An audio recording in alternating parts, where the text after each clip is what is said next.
Okay, so to refresh your memory where we left off in the last lecture, we're going through some code examples. And basically what I'm trying to do here is just maybe save you some potential grief later in the course. Just based on my experience, some things that are kind of common sources of problems for students, at least for some subset of the students anyway, but it's a significant number enough to be concerned with. So we're talking about const to begin with, like the const qualifier and how to use it correctly and so on. So I have some code examples that relate to const and then some other examples that relate to various other things. This one here, though, relates to const, so we're still carrying on the theme from the last lecture. What I'd like for you to do, again, without looking at the next slide, obviously, because the next slide has the answers, but looking at this slide, can you see anything wrong with respect to const? Like basically the problems that we're looking for here are all with respect to the use of the const qualifier. Places where maybe either it should be used and it isn't, or vice versa. Yep. On line 6, should it be before counter? Line 6? Yeah. Okay. Or, sorry, counter and then in the bracket before the reference to counter. Oh, okay, here in the parameters for this. So here, yeah, because essentially what we have here is a constructor. So this is I mean, technically constructors are not really member functions, but you can kind of think of them that way. I mean, they're sort of like somewhat similar in many respects. And you're basically trying to create a new counter object from an already existing one. But because you're passing this by reference, and you're not passing it as a reference to something that's const, what you're saying is when you can use that counter object called other to construct this new object, you're allowed to obliterate the value of the object that you're constructing from. So this is probably a bad idea. Yeah, so there should be a const here. Can anyone see any other problems with respect to const? Mm-hmm. The move constructor in the following lines as const. Okay, yeah. So this is kind of the opposite problem. So here we have a move constructor. Well, this is a copy constructor, by the way, because we have an L value reference here. This is a move constructor because you have a double ampersand. So this is what we call an R value reference. Move constructors are used to create an object from an already existing object by basically kind of grabbing the guts out of one thing and sticking it into another. So it's a copy where you're allowed to obliterate the value of the thing that you're copying from. Because this is the purpose of a move operation, it probably doesn't make sense to make this const. The reason why it's a move in the first place is that you're not promising not to mutilate the value of the thing that you're propagating the value from, which in this case is other. Yeah, so we kind of defeat the purpose of move.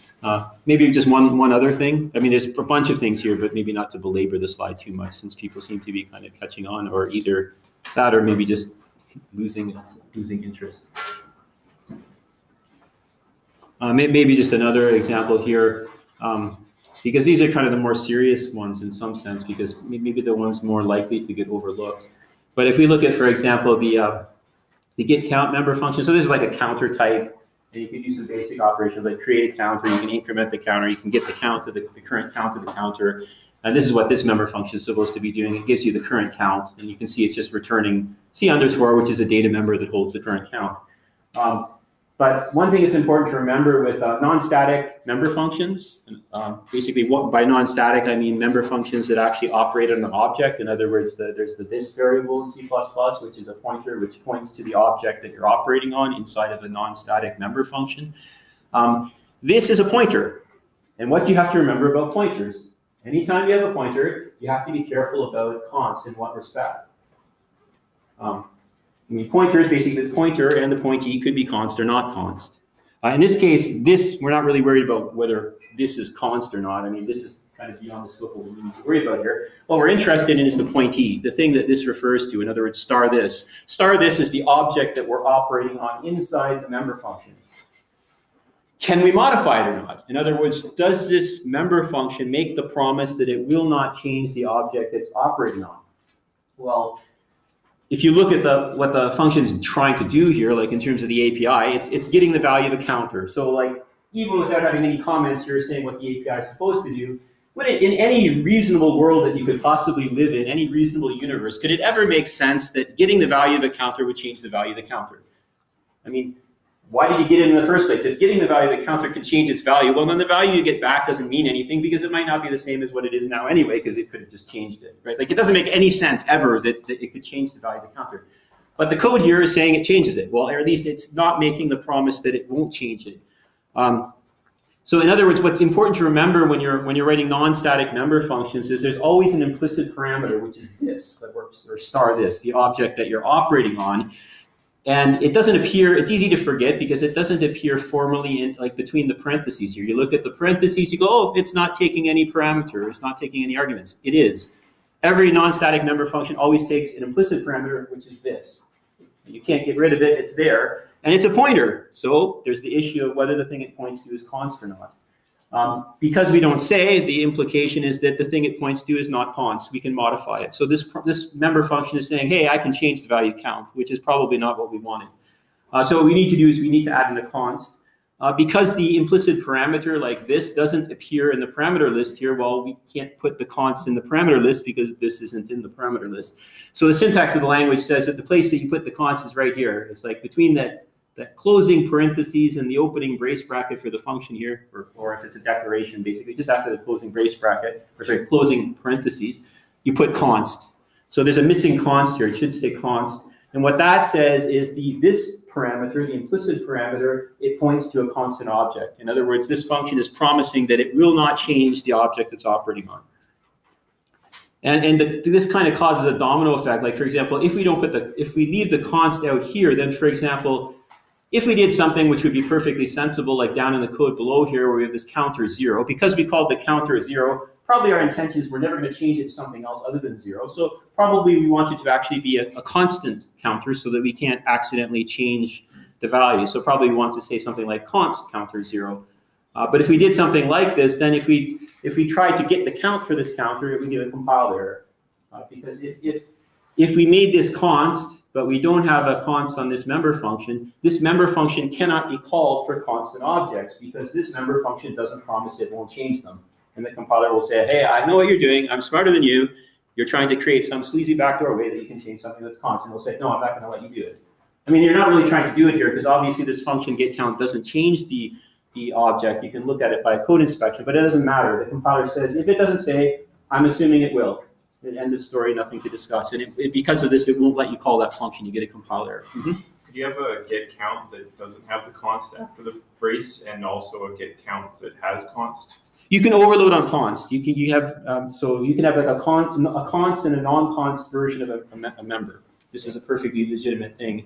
Probably for this particular member, you wouldn't want to overload in this way, but there are quite reasonable use cases. Maybe if you're like a vector or something and you're providing the subscripting operator so you can access elements in the array, you might overload on this. One allows you to change the thing that maybe the reference you get back to an element in the array and the other one doesn't. Yeah, so you can definitely overload on const. Yeah, I guess maybe that's all I'll say about this since the interest seems to be waning, which I'll assume means that things have kind of sunk in. It may not be a valid assumption, but it's really the only assumption I can make. Okay, so that kind of brings the discussion of const to the end for now anyway. These other examples are trying to kind of raise other issues that don't pertain to const. So there's something seriously wrong with this code. What we have here is we have some predicates for testing whether an integer is even or odd. And this is in a header file. We've kind of done things nicely. We put this in a namespace to kind of protect against name collisions and stuff like that. Then we have an application program that's trying to use this predicate. So it's saying it's calling is odd here. We have another C++ source code file down here. It doesn't really matter what it's doing, so I just put ... but it's including foo. Like both of these C++ source code files are including this header file. If you compile this and link this, compile this, it will probably compile fine. If you go to link it, you're going to probably get a linker error saying multiply defined symbols. What's wrong with this code? It's like really, really badly broken. But I do quite frequently see this sort of thing in assignment submissions, typically with students whose code like maybe won't compile at all. No one see? Okay, well then I'm glad that I have this example here. Well, assuming that people aren't just too shy to put up their hand and they really don't know, then I'm glad I'm having this example. So the issue here is probably what the programmer had intended was to make these, the issue, well, maybe I'll ask a question. Are these declarations that are not definitions of these functions, or are these definitions of these functions that are appearing in this header file? Are they definitions or not? Yeah, they're definitions. Definition just means that the actual implementation of the function specified. It's not just saying, hey, there's a function out there called this with these parameters. It's saying, and this is what it does. Like, here's the code for it. So these are definitions, and this is where things have kind of are going to cause some problems, because what we have is we have like non-template functions. These are not template functions. Sitting like regular functions sitting in a header file, which gets included multiple times, and they're definitions, not declarations. So what that means is when the compiler compiles this source code file here, it's going to pick up those two definitions from the header file, and they get put into the object file for main.cpp. So main.o will have the code for is even and is odd in it. That's fine. You know, the compiler's happy at that point. Then we go and we compile this file here. It's also including foo.cpp, so it also has definitions of is even and is odd because it's including the header file. So far, everything's fine. You know, most likely, the compiler's not going to complain because the compiler only sees this. Like, the important thing to understand with C++ and C as well is that when you're compiling things, the compiler only sees the translation unit that it's compiling. The translation unit is just a fancy word for saying the C++ source code file and any header files that either directly or indirectly includes. It can be indirect, right? Because maybe I include a header file, which includes a header file, which includes a header file. All header files that are transitively included are all as if they're in the file that I'm compiling. But that is the only thing the compiler sees. So you cannot expect the compiler to do anything based on stuff that it doesn't know about. So it can't know what's going to happen later. But what will happen later is eventually you're going to link, because you can't run the program until you link all your object files together to produce an executable program. And when you go to do this, you're going to have a problem, because main.o, the object file produced by this guy here, main.cpp, it will have definitions of those two functions in it. The other .o, the object file, or if you're on Windows, I guess it's obj or whatever, the object file for other.cpp is also going to have definitions. And when they go to link together, the linker is going to say, hey, there's two definitions of both of these functions. I don't know what to do. Throws up its hands. It says something to the effect, you know, on the multiply defined symbol or something like that, and it fails to link. Mm-hmm. So if we have like a header-only library that we've just downloaded like one giant header file, what would be the correct way to use that in multiple source files? Well, the problem is not like, so the person who's at fault here, the point that you're raising is important. The person who's at fault here is not the user who's using the library. So if you think of foo.hpp at the top is a library and the code down below is the user is innocent and not like innocent in this case. The problem is the person who designed the library has designed fatally flawed library. Basically, what they've done is they put definitions in a header file. Like, this is a disaster, because as soon as you include the header file more than once, you get multiple definitions, which the language forbids. Probably what was intended here, though, well, there's kind of one of two possibilities. Most likely, because these are very simple functions, probably the intention of the programmer was, they're really simple, I'm going to make them inline. Like, I want them to be inline. So they said, well, I'll put the definition in the header file, because if you want functions to be inline at the point where you use them, the definition has to be visible. Otherwise, the compiler is not going to be able to inline them. So probably this was the intention, is the writer of the library wanted these functions to be able to be inline. But what the mistake that they made was they forgot to add the inline keyword to each of these functions. So it should be something like, you know, inline bool, inline space bool, blah, blah, blah. By saying inline, what this does, I mean, technically in terms of the language, it says that the functions have static linkage, which means you can't see them outside of the object files that they go into. But typically, practically speaking, the reason that you use them is because when you do this, most likely that it's a situation where the compiler is going to inline the function. But technically speaking, using the inline keyword is not saying to inline the function, it's saying to give it static linkage, basically so that it's not visible outside of the .o file that you use it in, which kind of prevents the problem of multiple definitions, because you can't see it like from the outside. But anyway, from a practical point of view, the reason why I use the inline keyword is because then there's a reasonable hope that the compiler is going to inline things. Although technically speaking, it can inline whatever it wants. You don't need to use the inline keyword. But we need the inline keyword here because otherwise you have multiple definition problems. Anyway, so probably what was intended was something like this. They probably meant to have inline here. An alternative solution, if you didn't want these to be something that could potentially be inline, is you could just delete the definition of the functions, like just have a declaration, move the definition into a separate source code file, which is part of the library, and then have it built along with the library. But most likely, what was probably intended here was because it's a very simple predicate, is even and is odd, probably the intention was for it to be an inline function. So probably what we want is something like this. Anyway, like, it's a really important thing to keep in mind is when you're looking at some of the issues on this slide and subsequent slides, is when the compiler is compiling things, it's looking at a single translation unit. Because one of the problems that I find students run into is that they say, well, why does this give an error? They don't really understand it. The reason often why they're having problems is that they don't understand the only thing the compiler can see when it's compiling is what's in that translation unit. And they're expecting it, well, but what about this other file? Like I have this other stuff. Why is the compiler not looking at it? Well, it doesn't. It only looks at the translation unit that it's actually currently compiling. So you can't expect it to make any sort of judgments based on things that are not in the current translation unit. And this, by the way, is the reason why if you want something to be inlined, you have to make sure it's defined, not just declared, but defined, and the definition is visible at the place where you're using it. Because when does inlining take place? Does inlining take place at compile time or at runtime? At compile time, right? Because basically what's happening is the compiler is literally cutting and pasting. It takes the code for the function and pastes it into the call site. So there actually isn't a function call. Instead, the code for the function is at the place where you would call it.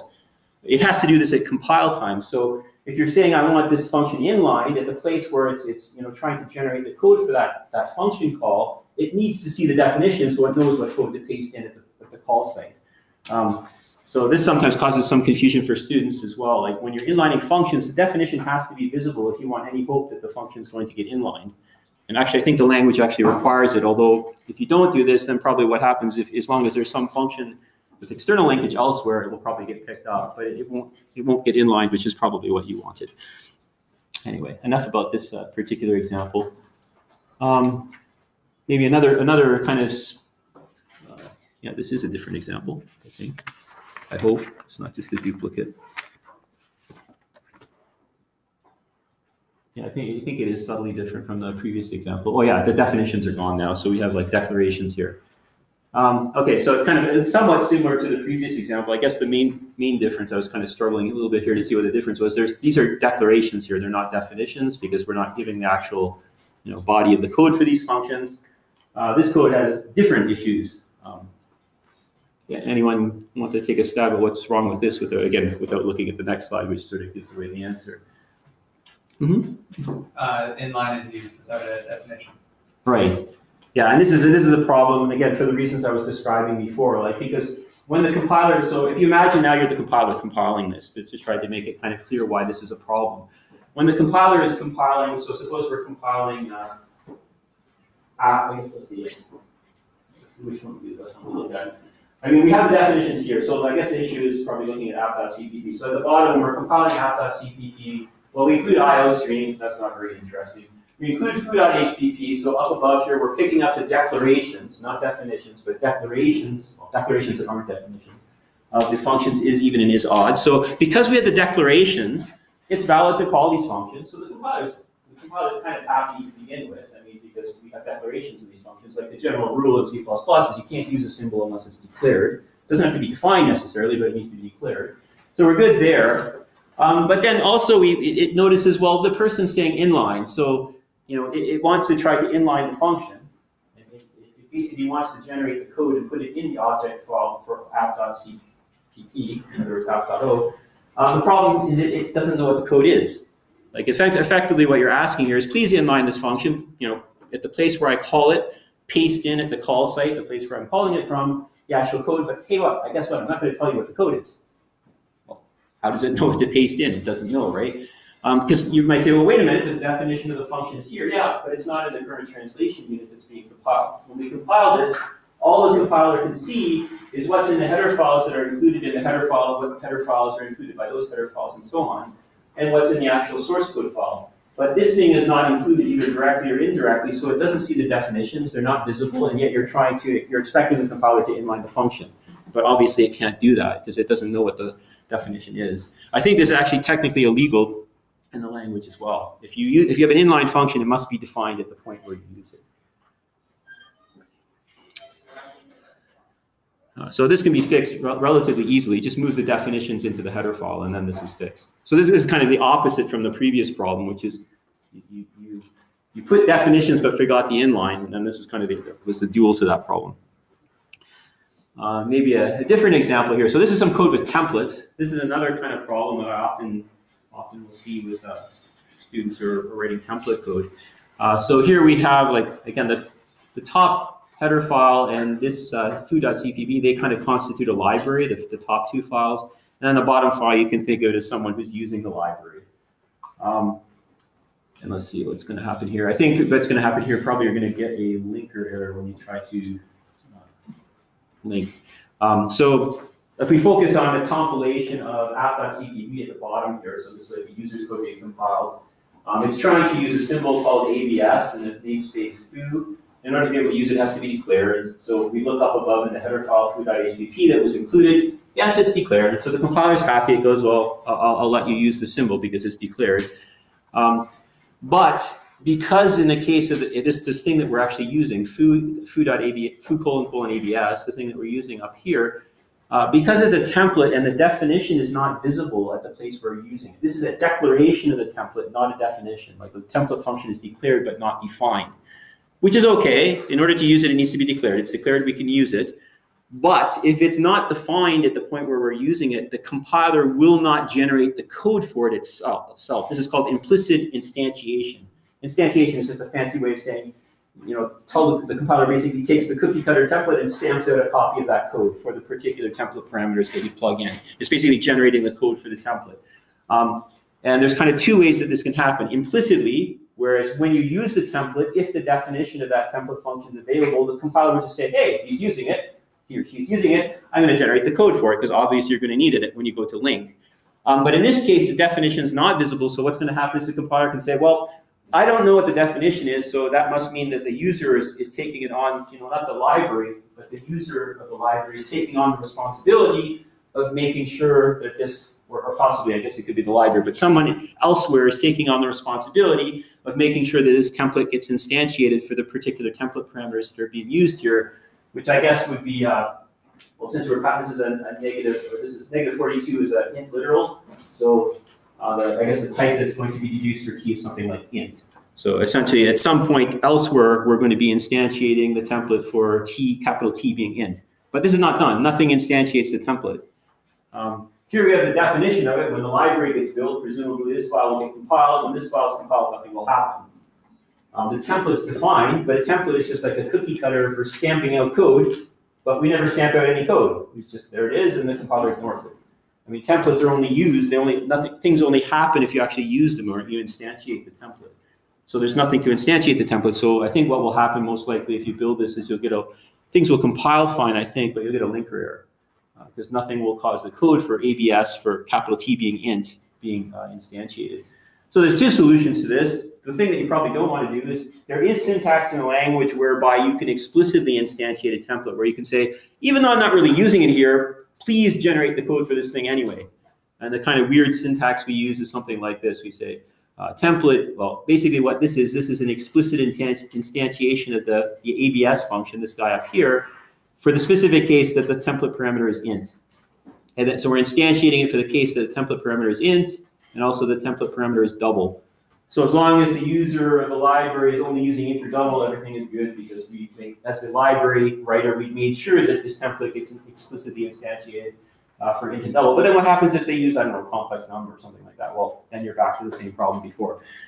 So this is probably not what you want to do. Like by and large, you want to have templates implicitly instantiated. In other words, the compiler is your friend. Let the compiler instantiate things for you. Don't take it on yourself. Because inevitably what will happen is there's some combination of types for which you forget to instantiate things if you go this route. Really the only practical use case that I can think of where you might want to do this is if you're writing a library, like a commercial library, and you don't want the users to have it's templates, like template-based, and you don't want the person who buys it to have access to the source code. So then what you do is you say, what are all the possible things they could instantiate this template for? And then you instantiate it, build it, and ship it, and just say, don't use it for anything else other than these types.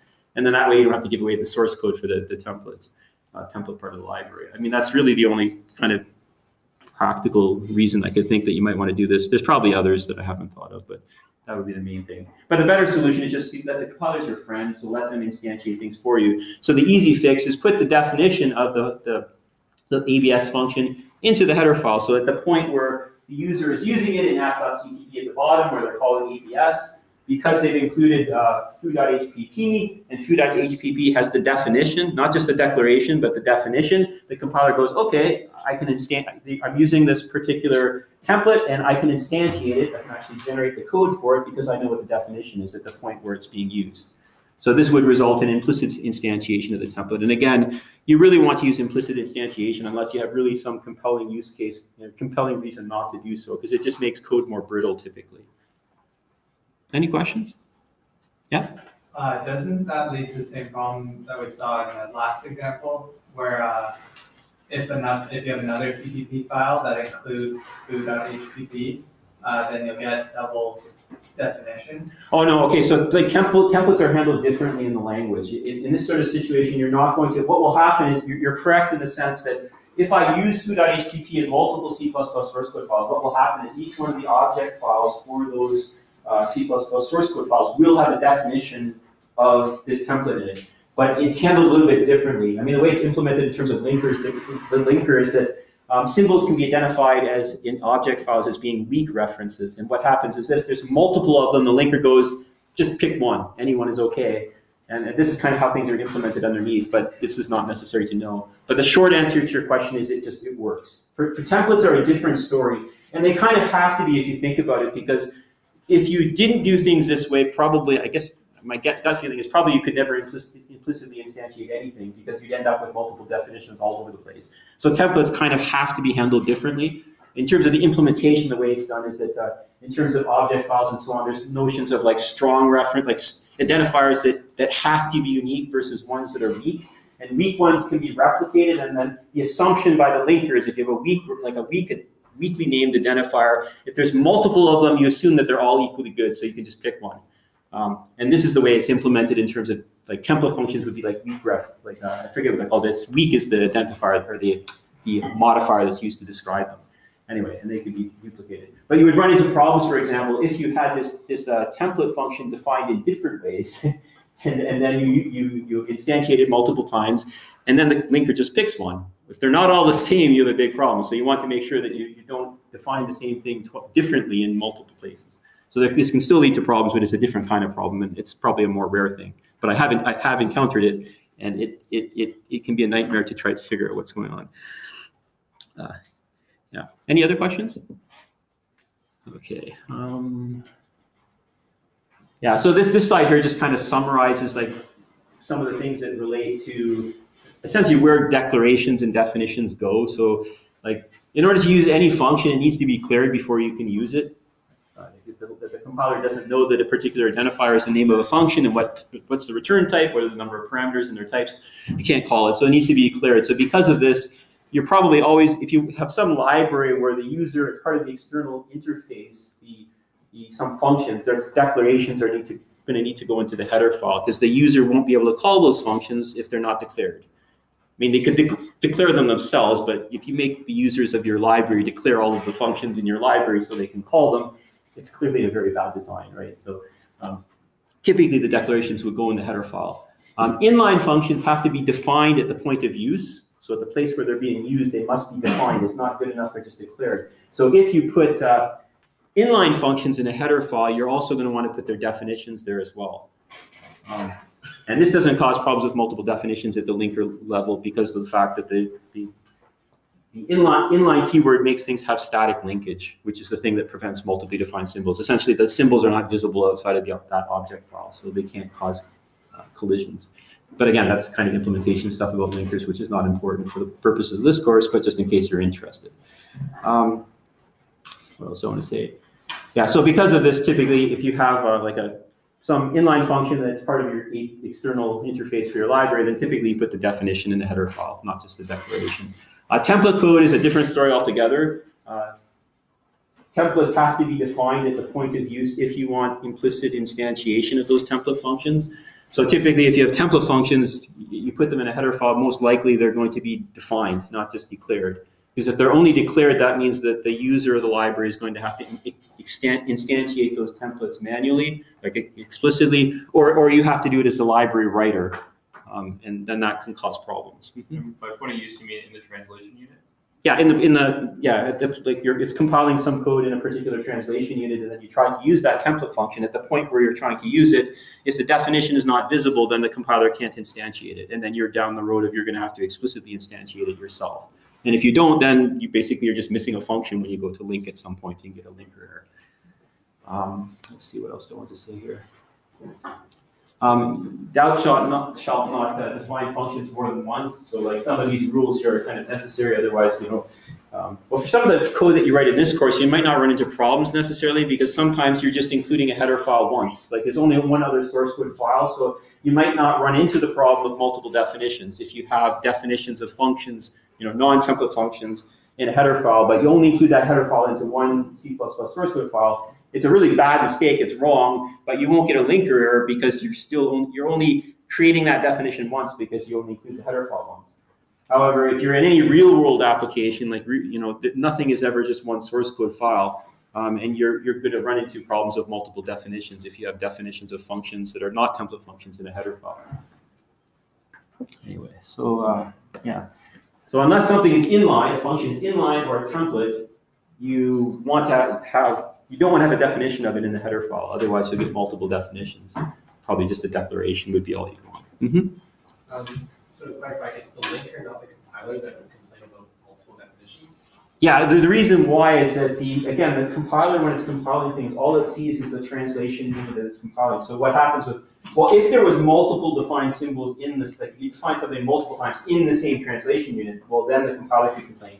But typically this doesn't happen because usually programmers, like you're looking at a source code file, and unless it's a really big file and you're having a really bad day, most likely you're not going to define something kind of in conflicting ways in the same source file. And even if you do, you'll probably get a very good message from the compiler to help you fix it.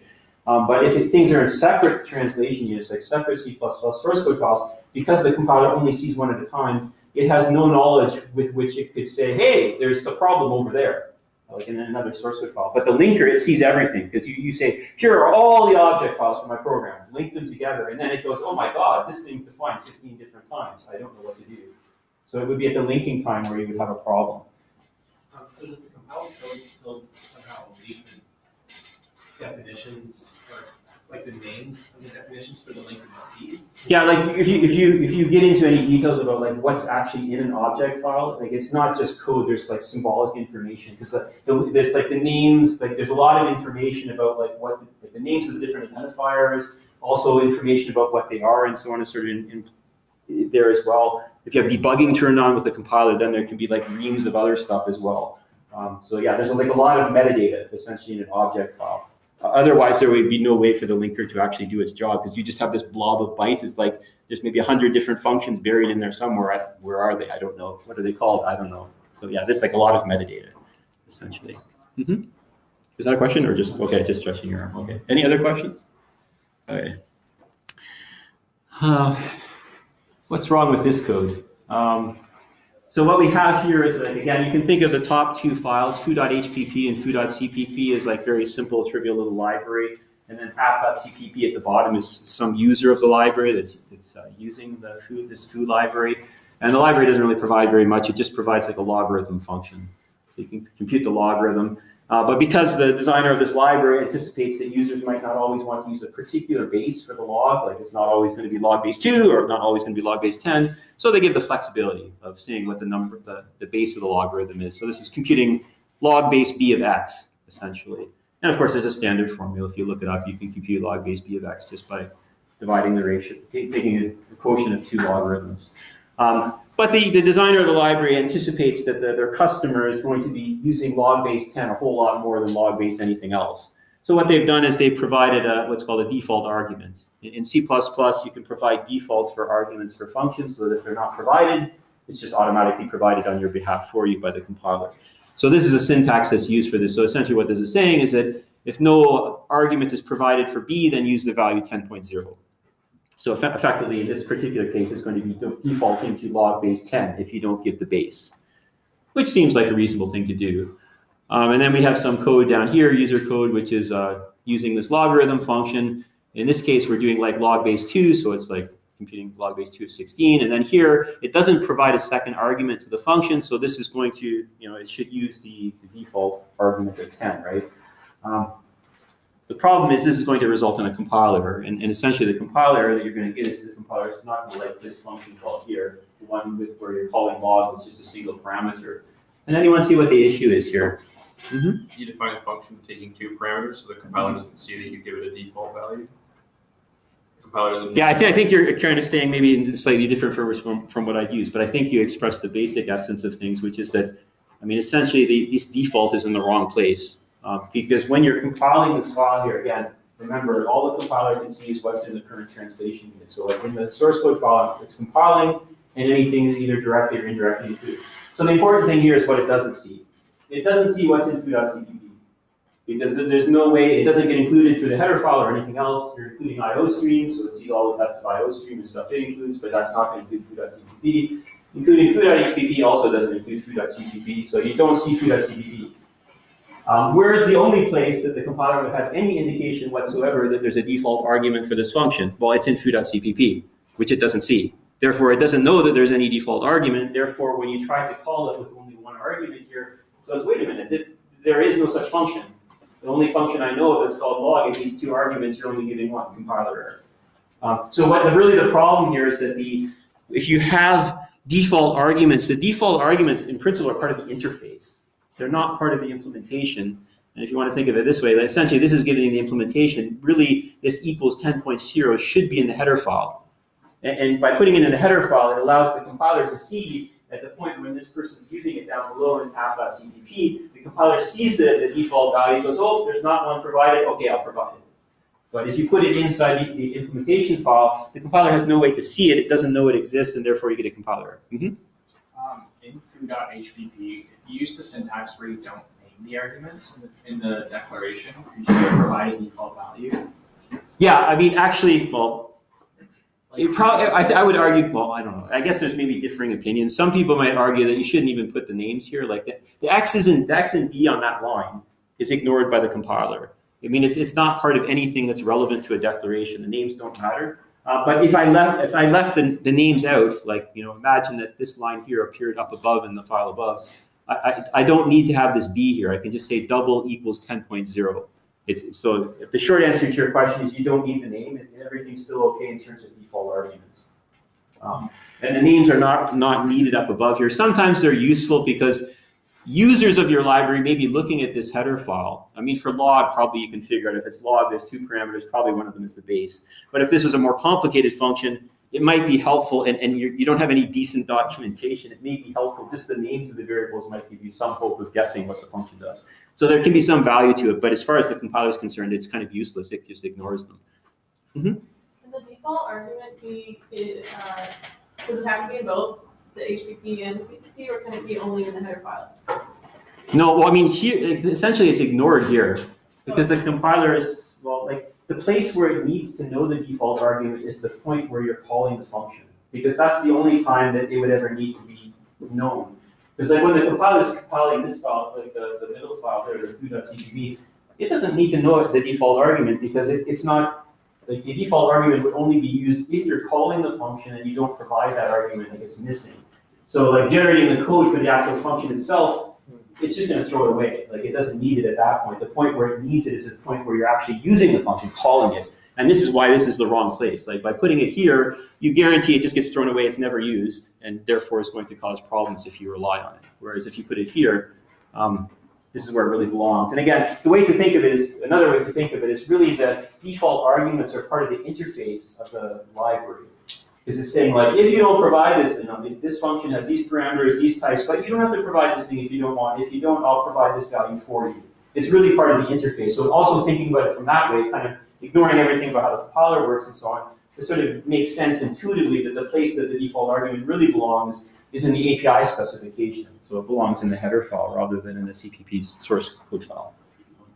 Did that answer your question? Okay. Yes. Mm-hmm. Is there any weird behavior that can happen if you have a different default value in your header and your oh yeah, yeah. Well, it wouldn't really matter here. Like, well, I wouldn't advise you do it, but at least for this example, if foo.cpp actually specified a default, which was say 20, and then in the top file you specify a default of 10. I think that's going to be just benign in the sense that you'll never actually need to use the one that's in this CPP source, like this file here. This argument will never be, default argument value will never be used. So I can't really imagine that it would cause a problem, although I wouldn't advise doing it. But you could imagine that maybe if you had like multiple declarations of this is declared maybe in multiple header files, and in some places there's a default of one value, other places a default of a different value, this is more likely to maybe get you into some trouble. but that would probably be a less likely thing to happen because you probably wouldn't have the declaration of the function in multiple places. It could happen, but, and I'm sure it does happen sometimes in code, but it'd be kind of a less likely thing. So then if, say foo.cpu was like a math library and then logs was used later for some other function, would it take the default from the header or from the actual? Oh, okay, like, so if there was other code in foo.cpp, yeah, I guess, well, I mean, for the code that's shown here, it's like not such a big problem if you put a different default here, but if you imagine that there's other code in this file and some of it's calling log, then, let's see, what would, okay, this is, okay, in this case, I'm not sure. It may cause a compiler error because this file does include foo.hpp. So it's going to see a declaration where the declaration has one default value. It's going to see a definition, which also is a declaration as well. By definition, the definition is a declaration too. Declaration with extra information. It sees a second declaration, which is part of the definition that says something contradictory. My guess is maybe you get a compiler error. At least in principle, I think the compiler should be able to flag it, whether or not this happens in the real world. Yeah. But basically, you don't want to, it's whether you can get away with it or not. Don't like try to declare conflicting default arguments for functions. It's just generally a bad idea. Yeah. Any other questions? Okay. So with that said, this is the point where, so that's kind of the only thing I'm really going to say about C++ stuff that you should already know. But just I wanted to talk about a few things, and I think it was worthwhile because at least some things people are kind of like, what's really wrong here? So I think it was worthwhile to go through. Hopefully that will save you a bit of hassle in some of the subsequent assignments and so on. So now here is really where we're kind of starting to do some new stuff. So constexpr is kind of again, we talked about constexpr kind of briefly before. Constexpr stands for constant expression. It's basically associated with compile time computation. So it's the notion of constants. Things are so constant that you don't need to run the code. I can tell you at compile time what it's going to be. And what we looked at in an earlier context where we saw constexpr was constexpr variables. So we said you can qualify a variable declaration as being constexpr, and what this does is it forces the compiler to fix the value of that particular variable at compile time. So effectively, you're forcing compile time computation. It has to compute the value of that variable at compile time and fix it. What we're talking about here now is something a little bit different. We're talking about applying constexpr, this qualifier applied to functions. So we can say functions are constexpr.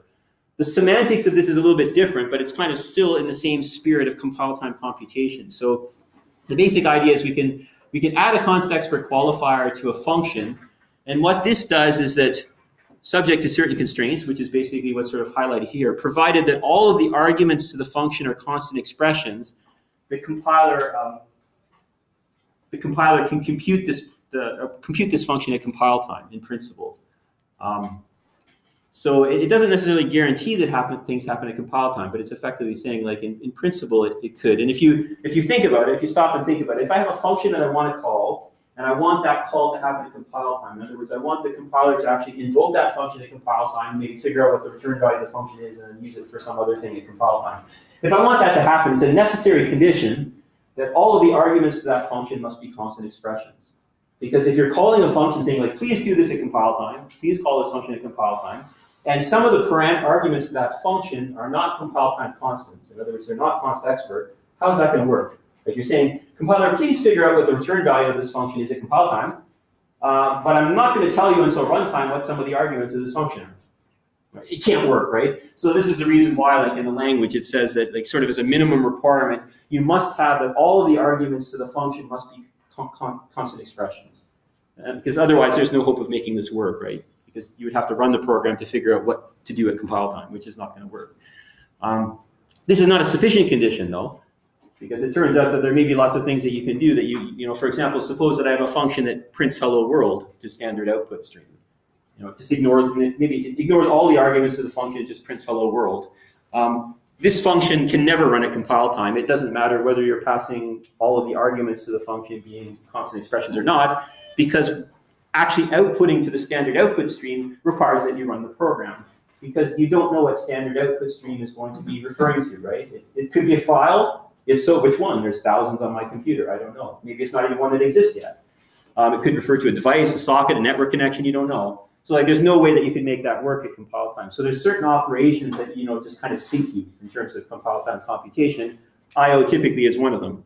Because input, well, you don't know what's going to be coming to the input stream at the time that the program is running later, at compile time. Anyway, so this is why I mean it's a necessary condition that all the arguments to the function be compile time constants, but this is not sufficient. It's not good enough to ensure that a function can actually be run at compile time. All constexpr functions are implicitly inline, so they have like static linkage. They're not visible outside of the outside of the translation unit they're in, and so on. What else I want to say? Constexpr functions are very restricted in terms of what they can do. Like, for example, you can't output to cout, because doing this would fundamentally require you to be running the program, because you don't know what cout refers to, which file, et cetera, until you run the program. So there's like certain things that fundamentally you cannot do in code that runs at compile time. So unfortunately, output is one of them. The reason why this is really unfortunate is that how do you often debug your code? You put that print statements. Well, guess what? When you're debugging constexpr functions, you can't put print statements in them because that would make the code not be able to run at compile time, which is probably the whole point of the testing you're doing. You want to try to run it at compile time, make sure it still works. You can't. Also, basically a lot of things that kind of make common sense, like if the function is being run at compile time, it can't depend on like other state that's external to the function. Like essentially everything the function might do, all the ways in which it can behave, must be due to the arguments that are being passed in. You can't have some global variable out there it looks at and figures out what to do. The problem with that going at compile time is, well, how do I know what the value of that global variable is at compile time? When the program's running, it could change and have different values. So essentially, the kind of the essence of what's allowed to be done in a constexpr function that's running at compile time, you can't do anything where the compiler couldn't figure out at compile time what to do correctly. So if you're doing I/O, typically this is a problem because you don't know where the I/O streams are being directed to. So you can't know what's in the files that you should be reading or whatever. And there's other things that can cause problems as well. Can we use asserts? Yeah, assert. Well, okay, so assert is one mechanism that you can use for debugging. And I'll talk about some of the things that you can do, maybe not in the lecture today, but at least it's on one of the subsequent slides.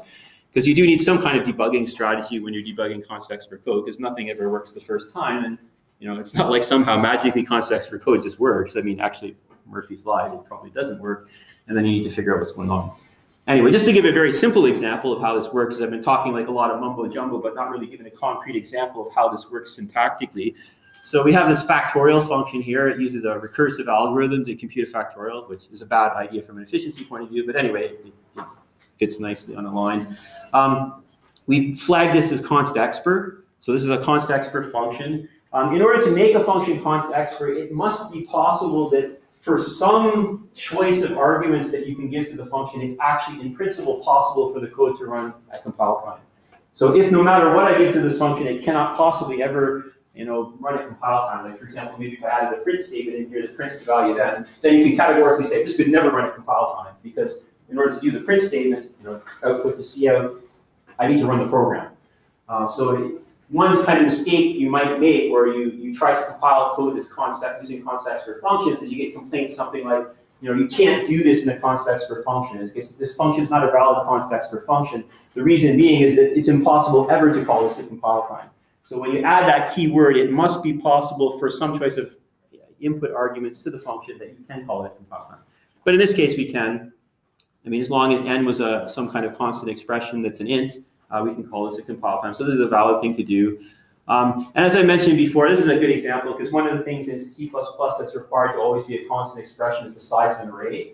So if we're creating an array, this array U in the code example, the thing that goes in the brackets, the square brackets afterwards, which is the size of the array, it has to be a constant expression. So if we're okay here, this line of code will compile. We want to create an array that's its size is 5 factorial. So as long as this doesn't overflow, which should probably be okay for 5, then we're going to create an array which is the size of 5 factorial. If we took out constexpr though, this would fail to compile. So if we, for example, if we did something, well, if we took constexpr out, or for example, we just do something even simpler, like we say int x equal 5, and try to invoke factorial up above, with constexpr still here, this will fail to compile because if we do this, x is not a constexpr variable. There's no constexpr here. So x is not known at compile time. And then we're saying, well, we want to invoke the factorial function with this value that I'm not telling you what it is until we run the program. But nevertheless, I still want you to use it for something that only can be known, must be known at compile time, which is the size of an array. This is just specified in the language standard. Sizes of arrays must be known at compile time. So this would fail to compile here. Even though this is a constexpr function, the thing is it can't actually be invoked at compile time. Therefore, this expression here is not a constant expression. So just because you make a function a constexpr function doesn't mean the return value is a constant expression. It only is if the compiler actually can, invoke it in a way such that it actually can be computed at compile time. Was there a question somewhere? Yeah. Could you overload it with just a const int, or just a? Oh, you can't really. Constexpr is not really part of the type of the function, so you can't overload on constexpr if that's what you mean. Or you can have some parts of your code that use factorial pre-computed, and other parts use. Oh, okay. If you make something constexpr, I think this is another difference between constexpr variables and constexpr functions. If a variable is constexpr, it is categorically fixed at compile time. If you make a function constexpr, what this says is maybe it might run at compile time. Like in principle, it maybe could for certain choices of arguments to the function, but there's no guarantee. And even if it could, the compiler is under no obligation to do it. It just says like kind of theoretical pie in the sky thing. Like it could be done, whether it happens or not is a separate issue. And a lot of compilers are lazy, so even if they could do something in compile time, they won't do it unless you force its hand. And I'll get into that in terms of some of the subsequent examples on later slides, but I think I better stop here for today. But that's a good question.